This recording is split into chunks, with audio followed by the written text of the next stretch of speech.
أعوذ بالله من الشيطان الرجيم. بسم الله الرحمن الرحيم.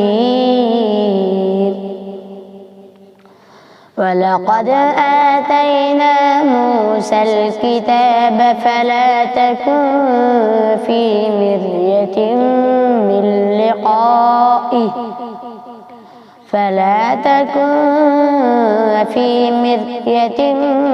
من لقائه وجعلناه هدى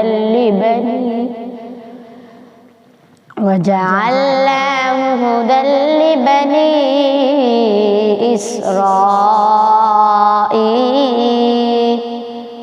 وجعلنا منهم أئمة يهدون بأمرنا لما صبروا وكانوا بآياتنا يوقنون. إن ربك هو يفصل بينهم يوم القيامة فيما كانوا فيه يختلفون.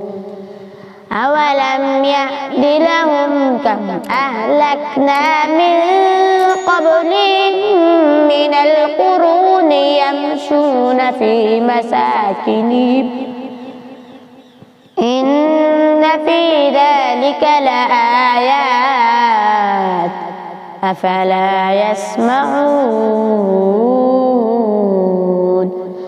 أولم يروا أنا نسوق الماء إلى الأرض الجرز فنخرج به زرعا تأكل منه أنعامهم وأنفسهم أفلا يبصرون. ويقولون متى هذا الفتح إن كنتم صادقين. قل يوم الفتح لا ينفع الذين كفروا إيمانهم ولا هم ينظرون. فأعرض عنهم وانتظر إنهم منتظرون. صدق الله العظيم.